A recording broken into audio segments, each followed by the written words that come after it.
In the Pergamon Museum in Berlin, behind a wall of blue glazed brick, there is a dragon.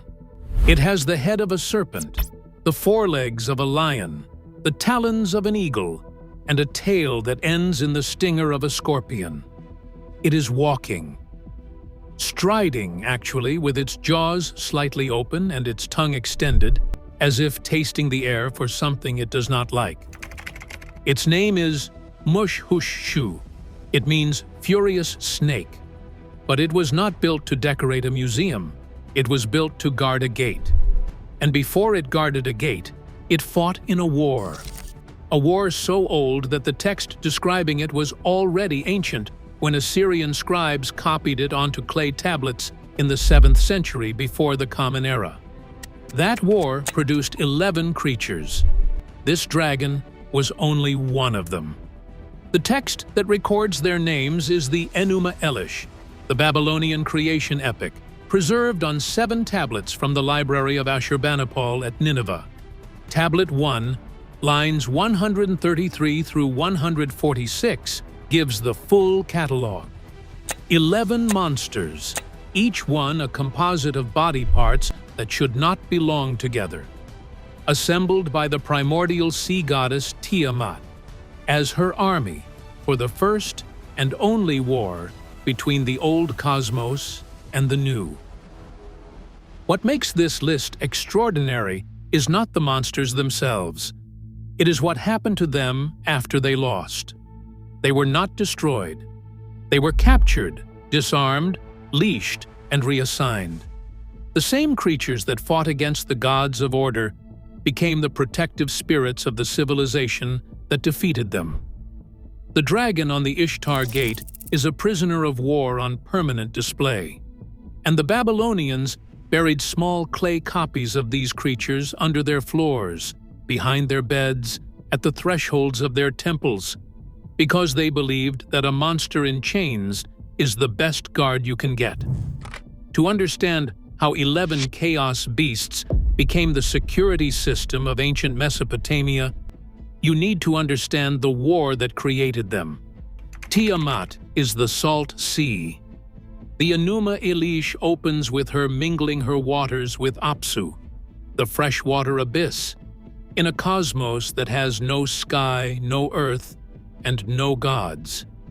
The gods are born from that mingling, and almost immediately, they are too loud.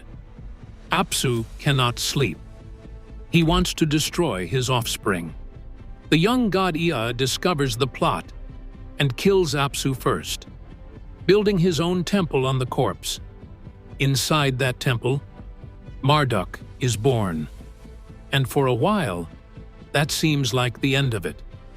Then, Tiamat decides to fight. The text calls her Mother Hubur. She is enraged, grieving, and she begins to create. The Lambert translation of Tablet 1 says that Mother Hubur, who forms everything, supplied irresistible weapons and gave birth to giant serpents. They had sharp teeth. They were merciless. With poison instead of blood, she filled their bodies. She makes 11 kinds of creature.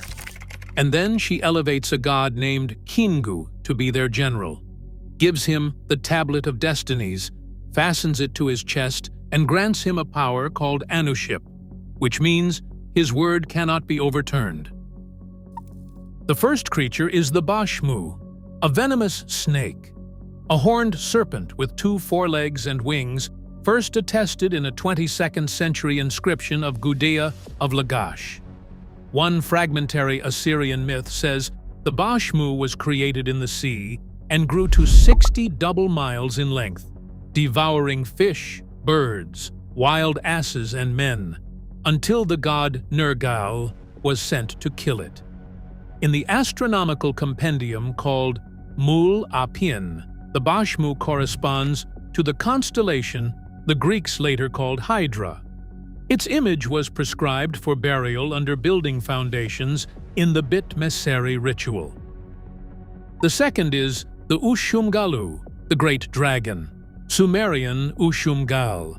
This is the term that later became a royal epithet. Marduk himself is called the ushumgallu dragon of the great heavens. Ningishzida bears the same title. The hymn to Nabu describes him as the one who tramples the great dragon. King Ashurnasirpal II placed golden ushumgallu icons on the pedestal of Ninurta in the Ezida temple at Nimrud. The third is the mushmahhu, the exalted serpent. This is the seven-headed snake. Its earliest depiction predates the Enuma Elish by more than 1,000 years. An engraved shell from the early dynastic period shows the god Ningirsu killing a serpent with 7 heads. Cylinder seals from Tel Asmar, ancient Eshnunna, dating to around 2900 BCE, show 2 heroes driving spears into a coiled, multi-headed serpent. In the Sumerian poem Anjum, the war god Ninurta describes one of his captured weapons as the 7-mouthed mushmahhu serpent. This creature is the Mesopotamian ancestor of the Greek Lernaean hydra. The fourth is the mushhushshu, the furious snake, the one on the Ishtar Gate. Its composite body combines a snake's head with a lion's forelegs, eagle talons on the hind legs, and that scorpion tail stinger. The Assyriologist Franz Wigermann noted that the Sumerian word hush in its name is better translated as awe inspiring than as furious, since the same word applies to temples, gates, and storms. This creature has the most complex ownership history of any being in Mesopotamian religion. It started as the sacred animal of Ninazu, the underworld god of snakes, in the city of Eshnunna. When Ninazu was replaced by Tishpak as Eshnunna's patron deity, the mushhushshu transferred to Tishpak. That transfer was mythologized in a text called the Lahmu myth, preserved on British Museum tablets CT 13, 33, and 34. From Tishpak, it passed to Ningishzida in the city of Lagash. After Hammurabi conquered Eshnunna in the late 18th century before the Common Era, the mushhushshu was claimed by Marduk. And when Marduk's son Nabu rose in prominence, the dragon passed to him as well. By the time Nebuchadnezzar II built the Ishtar Gate around 575 before the Common Era, the mushhushshu was firmly Marduk's creature. Robert Koldewey excavated the gate between 1902 and 1914. 800 crates of glazed brick fragments were shipped to Berlin. The reconstruction was unveiled at the Pergamon Museum's opening in 1930. One of the best preserved mushhushshu panels is now in the Detroit Institute of Arts, accession number 31.25, purchased in 1931. The fifth creature is the lahmu, the hairy one. This is where the theology becomes genuinely strange. Lahmu is also the name of the first god born from Tiamat and Apsu in Tablet 1, line 10. The same name, the same being. Wigermann's breakthrough, published in the Journal of the Ancient Near Eastern Society in 1981 and 1982, was to identify the lahmu textually with the naked hero with 6 curls who appears on thousands of Mesopotamian cylinder seals from the 3rd millennium onward. He has 3 curls on each side of his head. He is nude except for a triple-strand belt, and he faces forward. He is often shown wrestling animals or standing between lions. Wigermann argued that this figure was originally a spirit of the rivers, mastering wild animals and tending herds with his water. The hair that gave him his name was a symbol of the water itself. The lahmu operates simultaneously as a cosmic ancestor and as a tamed monster, as a primordial deity in the Enuma Elish genealogy, and as a foot soldier in Tiamat's army. In the Bit Meseri ritual, 2 clay statues of lahmu are prescribed, clad in white paste with water drawn on them in black paste.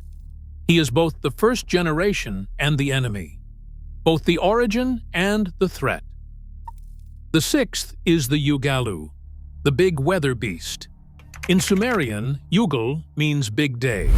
It is a lion-headed, donkey-eared creature with a human body and eagle talons, wearing a short kilt and brandishing a dagger in one hand and a mace in the other. Anthony Green proved its identification in 1983 by matching a clay figurine inscription to the ritual prescriptions in Bit Meseri.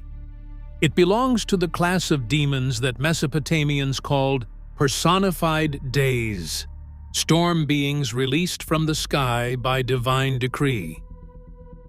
The seventh is the uridimmu, the mad lion, or possibly the rabid dog. The Sumerian signs Ur-Edim are ambiguous because Sumerian used the same base sign for dogs and lions. The lexical series Har-Ra, Ubulu, translates it as rabid dog. It stands upright, human-headed, wearing a horned tiara of divinity, and holding a staff topped with a crescent moon. Most scholars depict it as leonine. It is almost always paired with the ugallu in figurine assemblages buried under Neo-Assyrian palaces. The eighth is the girtablullu, the scorpion man, half human, half scorpion. Human head, arms and torso above, scorpion body, and stinging tail below. Sometimes winged, sometimes paired with a female mate. Its most famous appearance is not in the Enuma Elish at all. It is in the Epic of Gilgamesh, Tablet 9. When Gilgamesh reaches Mount Mashu, the twin-peaked cosmic mountain that marks the boundary between the world of the living and the passage of the sun, he finds scorpion men guarding the entrance. The text says their backs mount up to the ramparts of heaven, and their front parts reach down beneath the underworld. The sight of them is death. Their frightening aura sweeps over the mountains. The Scorpion Man recognizes Gilgamesh as 2/3 god and 1/3 human, and allows him to pass through the 12-league tunnel under the mountain. This is a boundary guardian, a creature assigned to the most liminal place in the entire Mesopotamian cosmos, the exact point where mortal reality ends and divine territory begins. In the Bit Meseri ritual, 2 clay statues of Scorpion Man are prescribed, male and female, clad in yellow paste. The 9th creature is dabrutu, the violent storms. Unlike the other 10, this one is plural, a collective. The name means fierce days. No certain iconographic representation has ever been identified. Wiggerman listed it among the 3 monsters that were added specifically by the Enuma Elish compilers to bring the count to 11. It belongs to the same class as the ugallu, a personified atmospheric force, but it functions collectively rather than as a single figure. The 10th is the kulullu, the fishman, human head, arms, and torso, but the lower body and tail of a fish. Not to be confused with the fish cloak Apkallu sage, which is a completely different figure wearing a fish skin like a garment. The kulullu is a genuine hybrid. Its female counterpart is called the kuliltu. Clay figurines of kulullu were buried at the gates of the chamber of Marduk and his consort Zarpanitu. Statues of kulullu and kuliltu were found at the Nabu temple at Nimrud.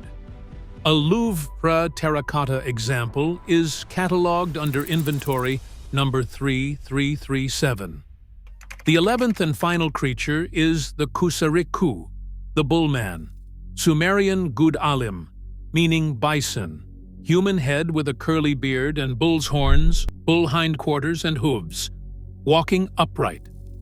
Often shown in an atlas pose, supporting the sun disk, opening the gates of dawn for the sun god Shamash. In the Sumerian poem Anjum, Ninurta defeats the bison in the midst of the sea. The kusarikku corresponds to part of the constellation the Greeks later named Centaurus. That is the full 11. 3 horned serpents, 1 composite dragon, 1 hairy primordial hero, 2 lion demons, a pair of scorpion people, a storm collective, a fishman, and a bullman. Every category of danger the Mesopotamian imagination could produce drawn from every zone of the cosmos. The underground waters produced the serpents and the fishman. The open desert gave the bison and the hairy hero. The storm-laced sky sent the ugallu and the violent storms, and the boundary at the edge of the world, where the sun passes through Mount Mashu, was held by the Scorpion Man. Tiamat did not just build an army. She catalogued every threat in every cosmic zone and weaponized them all at once. Tiamat assembled them, Chingu commanded them, and Marduk destroyed them. Except he did not destroy them. Tablet 4, lines 115 through 118, say that he put ropes upon them and bound their arms. Together with their warfare, he trampled them beneath him. Then Tablet 5 describes how Marduk installs their images in the gate of Apsu with an inscription reading, "Let this be a token, may it never be forgotten." This is the theological foundation of the entire Mesopotamian apotropaic system. The monsters are not dead. They are leashed. They are dangerous, but they are under contract. And because they are dangerous, they make the best possible guards. The Bit Meseri ritual, whose full title in Akkadian is Shep Lemuti Ina Bit Ameli Parasu, meaning to block the entry of the enemy in someone's house, prescribes exactly how to deploy them. The priest goes to the wood at sunrise with a golden axe and a silver saw. He cuts cornel and tamarisk. He consecrates a clay pit with 7 grains of silver, 7 grains of gold, and carnelian. Then the figurines are molded, painted in white, yellow, blue, and black paste, depending on the creature, inscribed with incantations and buried at strategic points throughout the building. The head of the bed, the chapel threshold, behind the throne, at each of the 4 cardinal doorways. The tamarisk statue incantation reads, "You are the statue that repels the evil one and the enemy. Guard your right and your left. Do not fail at your watch." Archaeologists have found them exactly where the texts say they should be. Anthony Green documented the corpus in a 1983 article in the journal Iraq. Foundation boxes of baked brick at the doorways of Ashurnasirpal's palace at Nimrud, pottery jars at Ashur, stone slab enclosures at Nineveh, sun-dried clay figurines, almost always in every case. The Ishtar Gate itself is the public monumental version of this same theology. The mushhushshu dragons striding across the blue-glazed walls are Marduk's prisoners, walking their eternal patrol. The lions on the processional way are Ishtar's leashed beasts. The aurochs are Adad's storm bulls. Every animal on that gate is a tamed chaos creature, a being that once threatened the cosmic order and now enforces it. Nebuchadnezzar's own inscription says it plainly. "I placed wild bulls and ferocious dragons in the gateways, and thus adorned them with luxurious splendor, so that mankind might gaze on them in wonder." Wonder, not worship. These are not gods. These are trophies. And here is the detail that ties it all together. When Marduk defeated Chingu, he did not just take the Tablet of Destinies. He handed Chingu over to Ea, and Ea killed him, drained his blood, and from that blood created humanity. Tablet 6, lines 31 through 34, say they inflicted the death penalty on him and severed his blood vessels. From his blood, Ea created mankind, on whom he imposed the service of the gods and set the gods free. Tablet matters here. The Mesopotamian scholar Goesta Gabriel has noted that Chingu appears out of nowhere in the text. There is no statement about his parentage, no backstory, no origin. Lambert suggested this means Chingu was borrowed from a separate, older myth. and inserted into the Enuma Elish to serve a specific narrative purpose. He needed to be expendable, a god significant enough that his blood could produce an entire species, but expendable enough that the pantheon would not miss him. Kingu is oddly sudden. The commander of the 11 monsters became the raw material for every human being. The blood of the rebel flows in all of us. That is the Babylonian answer to the question of human nature.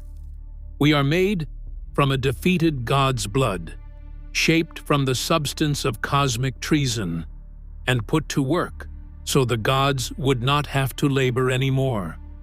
Blood is the key image. Tiamat's army lost the war. Kingu lost his life. The 11 monsters lost their freedom, and humanity inherited a blood debt it can never repay. Blood debt is inherited. The pattern of this story, the primordial sea goddess assembling an army of chaos beasts against a younger storm god, is not unique to Babylon. The same architecture appears in the Greek Typhonomachy, where Zeus battles the 100-headed Typhon and his monstrous offspring. It appears in the Ugaritic texts from Ras Shamra, where the storm god Baal defeats Yam the sea and kills the 7-headed serpent Lotan. It appears in the Hebrew Bible, where Yahweh crushes Leviathan and Rahab. The German scholar Hermann Gunkel coined a term for this pattern in 1895. He called it Chaoskampf, the battle against chaos. And the Enuma Elish is its oldest and most elaborate expression. What makes the Babylonian version different from all the others is the ending. Zeus destroys Typhon. Baal kills Yam. Yahweh crushes Leviathan. Marduk does not crush his enemies, he employs them. He takes the most dangerous things in the cosmos and puts them on his payroll. Marduk repurposes chaos. The next time you see a photograph of the Ishtar Gate in Berlin, or a cylinder seal in the British Museum showing the naked hero wrestling 2 lions, or a museum label describing an Assyrian protective spirit, remember what you are looking at. You are looking at the defeated army of the oldest goddess. Bound, painted, inscribed with spells, and buried under the floors of the living. Still on duty, still dangerous, still guarding the doors of a civilization that fell 3,000 years ago. Still on duty. The monsters of Tiamat were never free. They were never destroyed. They were put to work. And somewhere beneath the ruins of Babylon, beneath the baked brick boxes that Koldewey uncovered and Green catalogued, their clay copies are still there, facing outward, watching for something, waiting.